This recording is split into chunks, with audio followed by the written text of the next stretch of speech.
Hello, my friends. This is Kim. I know I've been away for a while, but I wanted to do a couple of quick videos for you because I picked up some milk on clearance for 50 cents a gallon, and I was able to pick up 3 of them. They have an expiration date of tomorrow, but I mean, they'll go a couple days past, but there's no way I'm going to use up 3 gallons. I really don't want to freeze it because I don't have space. So I've decided to make a couple of things and show you how I do them. I'm going to turn this gallon here into yogurt because with the yogurt, I can eat it for breakfast.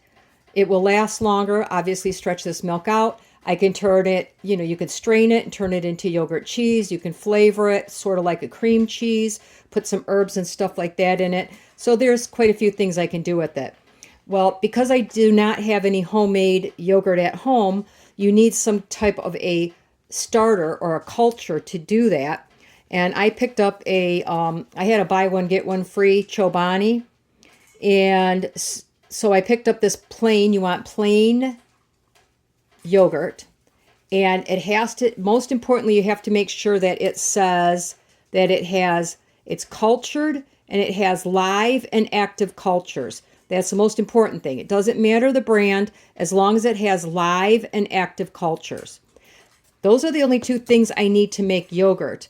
But I'm also going to need a thermometer, which really comes in handy. You probably could do it without, but you want to hit certain temperatures. 1, so that you kill off anything that may be in the milk. And 2, to make sure that it's not too hot when you add your yogurt as a starter. And then I'm going to wrap mine up in a big towel. And my stove has a pilot light in the oven, so I'm going to wrap that up and put it into the oven to keep it at a little bit higher temperature. If you have a light in there, that works as well. I know some people use their Instant Pot. I have not had luck with that. It comes out runny, and I like my yogurt a little bit thicker. So I'm going to do it the way I've always done it, and that's on the top of the stove. So let me move you over here. This part, it's going to take time, so I'm going to just, get you there. I'm going to take my milk, and I'm going to, basically, I'm just putting it in this pot here. Okay. The next step is I'm going to turn this on. No more than medium because I want to bring this up to 185 degrees at least. Okay, you don't want to boil it. Okay, you want to keep it maybe 185, no more than 195 degrees. And that's where the thermometer comes in handy because I do not want to boil it. And I want to do it slowly so I don't scorch the bottom. So the next step is it's going to take time. And I'm going to bring this up to temperature. Okay, now as I'm warming up my milk, I will come in here and stir it. Of course, the closer it gets to that 185 to 195 degrees, I'm going to stir it more because I do not want this scorching to the bottom. I guess I could stand here and stir it the whole time and turn the heat up, but like I said, medium is about where I put it. So I can do other things at the same time. Okay, so I'm almost at 150 degrees. So I'm going to start stirring this even more, almost continuously. It took me maybe 7 minutes to get to this point because I have it at a medium, heading towards a medium high. The other reason I like to stir it is because I don't have any cold spots. It's not warm at the bottom and colder at the top. So I'm going to go ahead and bring this up to between, like I said, 185 and 195 degrees before I start to let that cool back down. You may think that this step is not important. It really is. Like I said, even though I'm using pasteurized milk, you can get things like natural yeast that's in the air. That's how you make sourdough bread, by yeast that's in the air. And when you're fermenting this or letting it, congeal a bit, which is basically you're fermenting it, is you don't want the yeast to ferment in this and take over because it's going to go bad. Okay, so by bringing it up to that 185 to 195 degrees, you're killing off all of that yeast that's possibly got in the milk through the processing, through, sitting in the carton, whatever. It's a safety issue that you want to, do so that you don't end up wasting a gallon of milk here. So I'm going to go ahead and, like I said, I'm going to bring this up to the temperature. And once you start, I washed my hands really well. You could stick your finger in there, and now it's getting to the point where it's too hot to stay in there. And that's another way you can start to test it. It's not the most accurate. Again, you could pick up a thermometer for $10 off of Amazon. I think that's a meat thermometer. You can use ones that are special just for milk, but I just use my meat thermometer. It's accurate enough for what I need to do, and it's something that I have anyway around the house. So like I said, I'm going to bring this up to temperature, and then I'll be back real quick. Okay, I don't know if you can tell, but I'm getting really close to that 185 degrees, and there's just a layer of foam. You could see a few bubbles around the edge here. I hope you could see those. Get you a little... See these bubbles? They're starting to form. Part of that's from stirring, but part of that's from the milk getting warmer. So, and there's like a very fine layer of like foam on top.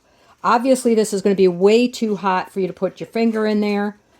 Again, if you boil it, you're going to change the flavor of the milk to a cooked flavor, which I don't want in my yogurt. So let me see where we're at. I'm going to stop stirring for just a second here. I've got maybe another couple of degrees to go. I'm going to stir it for a minute, and then this will be ready to rest. And what I do for myself, because I get busy doing other things and I forget, I set my timer for every 15 minutes. It shouldn't cool off that fast normally, because I'm not in like outside in the 12-degree weather we have right now. All right, so I've hit my 185, 86. I'm good with that. Again, you're starting to see those bubbles forming around the sides. They don't go anywhere. I'm going to turn this off, and I'm simply going to cover this and set my timer, and I'll come back in 15 minutes and check it to see where my temperature's at that time. All right, now I believe my milk is down close to the temperature it needs to be. Currently at 108 degrees. Like I said, between 105 and 110. At the very lowest, 100.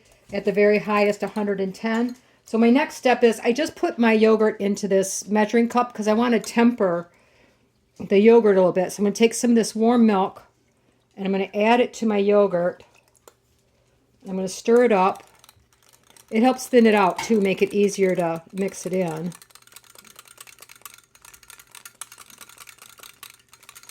I'm going to do that twice just because I want it. I have a lot in there because I'm doing a whole gallon of milk, so I use that entire container of the yogurt. If I normally do a quart at a time, I would just put the like a couple of tablespoons in there.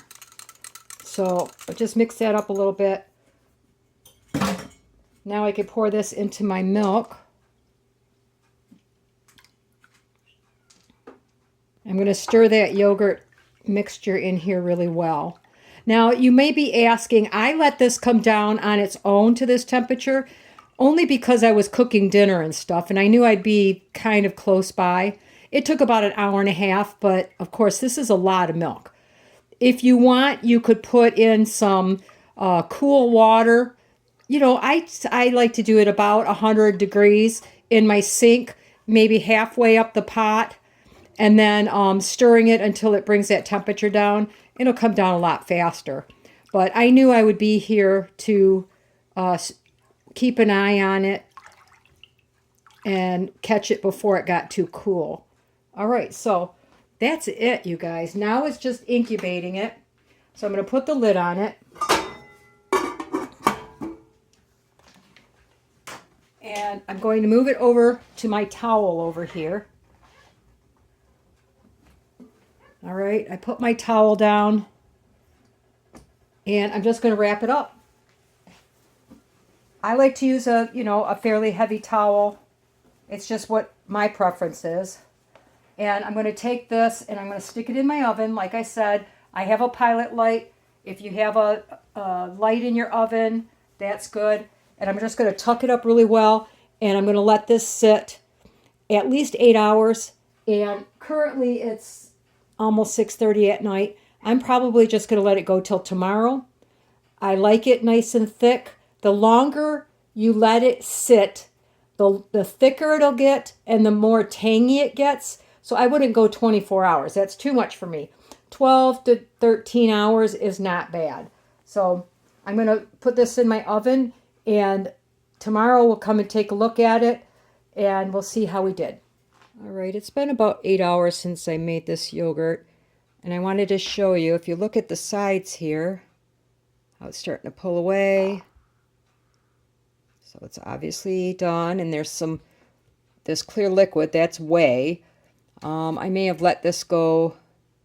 I like it really thick, so I let it go till it was nice and thick like this. And it's going to thicken up even a little bit more once I put it in the refrigerator. But I wanted you to see how nicely that turned out. All right. And then maybe we'll mix some up tomorrow or we'll figure out what to do with it. All right, so here we are the next day and look at how thick and yummy our yogurt is. And you're probably wondering, what in the world is she going to do with a gallon of yogurt? And I'm going to use it for a couple different things. So first, let me show you.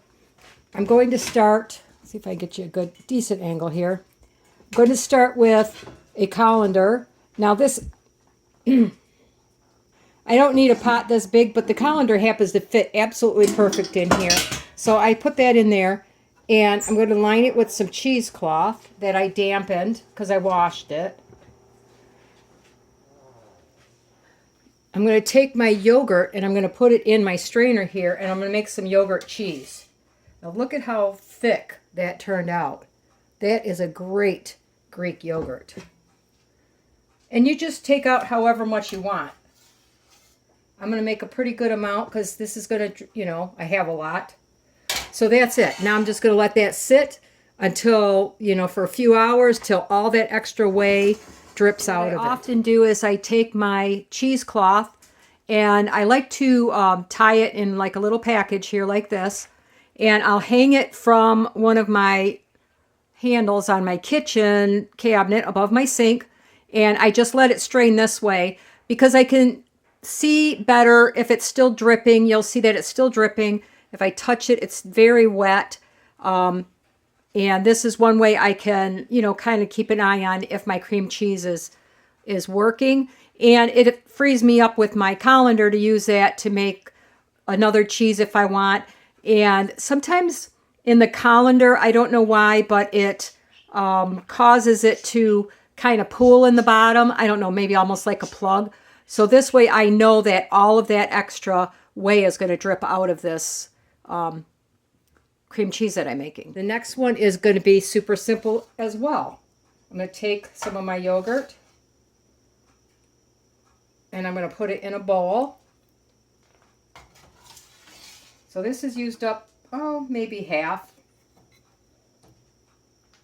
Not quite half, but close enough. To this, I'm just going to add some ranch mix. I like to have dip for my vegetables, and this is a healthy dip. There's no mayonnaise, there's no extra stuff in it that if you buy those little ones at the store. So I'm just going to mix this up. If it's too thick, you can add a little milk. I like mine really thick, so that's up to you. And as you stir the yogurt, it's going to thin down a bit, see? You could tell it's not quite as thick as it was.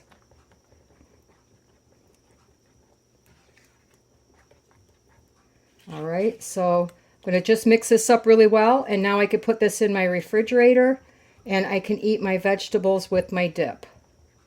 So there's two super easy ones. Now with that yogurt cheese, It comes out similar. Of course, you're not going to get the exact same taste as you would with cream cheese, right? But it's similar enough. And you could add different herbs to it. You could add fresh herbs. You could add garlic. I might add in, I have some dehydrated peppers, things like that. You could make it have like a more of a spread consistency, because if you stir it, it's going to thin down a little bit. You could also thin it if you need to with a little bit of extra yogurt. But you can make it a flavored sort of cream cheese mixture and use it on toast or bagels or whatever, crackers, whatever you would use your cream cheese on. Now the rest of my yogurt, I do eat yogurt almost every day. I'm going to put that in a big jar, and I'll show you how I make myself up some. So what I'll do is I'll get a few jars, and I will put in something that I like. This is some peach preserves, and I just take a spoonful or so, and I could put it in the bottom. You could put it in the top, but it's kind of like they do with the yogurt, you know, they put it in the bottom. And don't use too much because I'm trying to keep this lower calorie. So I have that, and now I could just put my yogurts in here. Oop. Got yogurt in there. And keep it in the refrigerator for a couple of days. Now this is what's left over. I put the rest of this yogurt in a half-gallon jar. Now I can just have some of these ready to go. And I still have that big jar that I can use up. Whoops, that's going to be too much. Use up as needed. So there you go. Now, when I want to eat it, I would just store it in the fridge like that. I could take it and I could stir it together. You could add vanilla to it. You can add, you know, other fruit. You could add syrup, honey, whatever you have around your house to make this taste a little sweeter if you think it's not sweet enough. But honestly, once you get past all of that super sugary stuff that you get in the stores and that artificial, it really, you find you like the taste a lot better. So there you go. Now there's my breakfast, simple. And I like to take a small jar. I didn't do it yet, but I keep a small jar and I write starter, yogurt starter, and that will be what I save out of this big jar here for my next batch of yogurt. And if you do this every time, you will never have to buy yogurt again. Now, I did some price comparisons, and for a gallon of milk in my area, I'm going to round it off. It's about $3.50 to $3.75 a gallon. To buy a quart, which is half of this, of yogurt, it's about the same price. So I'm getting 4 times as much yogurt for if I were having to buy milk at full price as I would if I bought the large containers. If you buy it in the individual size containers, it's like 6 times as much as buying a gallon of milk. So really, it's not difficult to do. It takes time, but it's not a lot of hands-on time. So anyway, this is some of the things I do with my yogurt. I hope you enjoyed this video. In the next video, I'm going to show you how to make some really basic cheese with things that you have around your house from a gallon of milk. So let me know in the comments below what you thought of this video, and have a wonderful day.